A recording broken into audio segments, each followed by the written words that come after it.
Good morning, everybody. So, the new nutrition guidelines are here, and it is a doozy. They have changed, and if you are feeling a little bit confused, you are not alone. So, today is not about, food fights or fear. It's really about the evidence and about gaining some clarity about what we should focus on and what to take away, what we should take away from the new guidelines, what maybe we should leave behind, and how it compares to what the rest of the world is doing.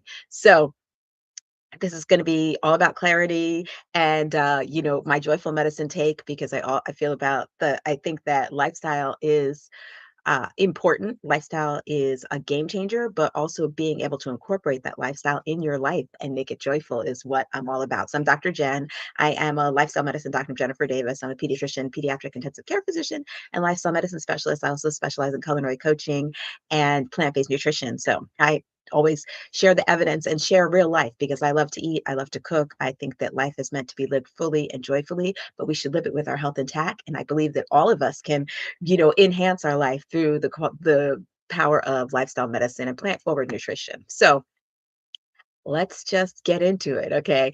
So, what the guidelines say are the things that are good. I will say that there is one or two good things about it. They do mention the importance of limiting ultra processed food, limiting added sugars, but there are some concerning things there. When you actually look at the graphic, it has meat right next to fruit and vegetables as the base of the pyramid. And we know, well, I'll just go through the guidelines first and then I'll go how this contrasts from what we know. So it recommends whole unprocessed foods as the baseline. So that's ultimately what everybody should be consuming. It recommends that fruits and vegetables are encouraged. It recommends limiting added sugars and refined foods. And there's a strong emphasis on protein. In fact, they say protein first, with meals.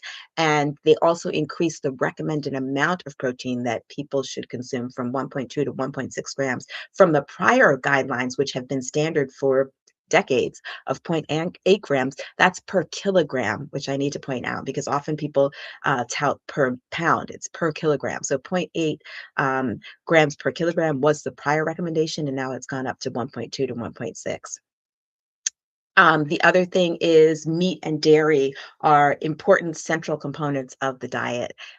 Full fat dairy, in fact, and meat. Animal based foods are, they say, compatible with health, and the key is that plants are included, but they aren't the baseline. So what the actual prior to this, if you had seen I had done an older video about the upcoming guidelines, and I was so excited because the prior expert committee. So generally, how these guidelines are developed are they have a committee of scientists.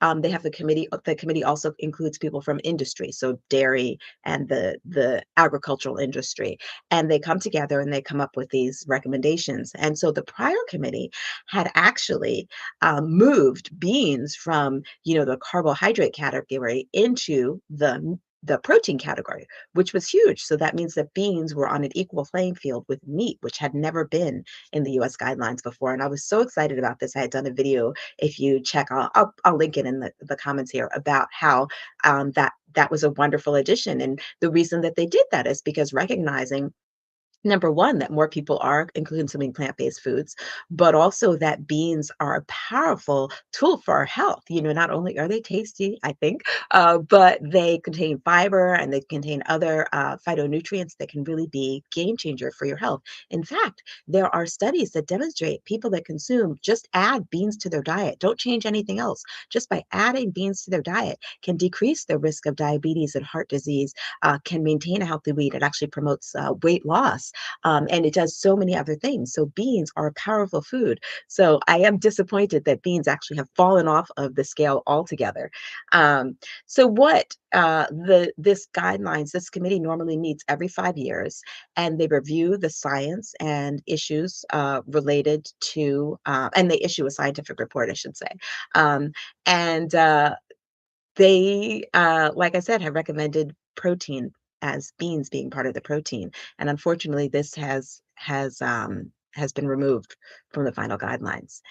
They are really just part of the rest of the pyramid higher up. They're not on that base. So the thing is, so not only do these guidelines differ from what the prior expert panel had recommended, but they differ completely from the way that the rest of the global pattern of eating is going. We know that humans are part of an ecosystem, right? What we eat has an effect on the planet, and we are depend on the planet for our life. We're moving towards a more planetary health approach, and in that planetary health approach, they emphasize a more plant forward pattern of eating. Legumes become an important protein source, and there's a lower reliance on meat and dairy, recognizing that these have a really high impact, a negative effect on the planet overall, because they require a lot of resources to produce for the number of people that need to eat, right? So it's not equitable. Not only that, it takes away precious resources like water, and our rainforests are being affected. And all of these have an effect on the overall abundance of the earth, but of our water sources, our soil sources, and on the environmental patterns that we're seeing now. So we know also that a more plant-forward diet is better for health, which is what these guidelines ultimately are looking at, right? How we can improve the health. They're looking at health of the population, and when we look at population health, we know that focusing on a more plant-heavy diet, fiber-rich diet, whole unprocessed foods as well, that this promotes longevity. It decreases risks of chronic diseases, everything from, again, diabetes and heart disease and dementia and kidney disease, and promotes a healthy weight, and lowers the risk of cancer, which is another big one that we're seeing increasing in young people here in the United States. So the thing is, this shift towards a more protein heavy diet is very concerning also, because we know that protein heavy diets are associated with increased risks of many diseases, of heart disease, of diabetes, of cancer even. And this push towards a more protein heavy approach is very concerning. In fact, earlier this week, I was doing a series on why protein, we shouldn't be focusing on protein and we should be focusing on other things. And so this is really, very concerning overall. I think that it makes it very confusing for the public, makes it confusing for, us as physicians, even, what we should be recommending for our patients. But the evidence is absolutely clear. We know, there's studies that demonstrate a Mediterranean dietary pattern is associated with longevity. And in the Mediterranean diet pattern that we're talking about, it's plant heavy. It includes legumes, so it includes the rainbow of fruits and veggies. It includes whole intact grains. It includes beans and legumes and nuts and seeds. And this pattern of eating, the thing that I recommend often, this whole plate method, when you do that, you provide, not only powerful antioxidants and phytonutrients that help your body thrive, help your body repair, help your gut health, but it also promotes, again, it decreases our risk of chronic diseases like diabetes and heart disease and cancer, and promotes a healthy weight, and just promotes, it also supports mental health. It supports our health in so many ways. So when I talk about the whole plate method, or the power plate, or the joyful plate, I like to call it, you're talking about consuming mostly fruits and vegetables. So half of what you consume should be non-starchy fruits and vegetables. The other quarter can be whole grains and starchy vegetables. So three-quarters of your plate is really fruits and vegetables, right? And grains. And then that other quarter is beans and legumes, and then some nuts and seeds. Nuts and seeds are very powerful for our health. And then an abundance of herbs and spices, which not only provide flavor, but they also provide really powerful polyphenols, which are really good for your gut. So that pattern of eating it's pretty simplistic. That's what I focus on. I don't count calories or macros or anything like that, or worry about micronutrients.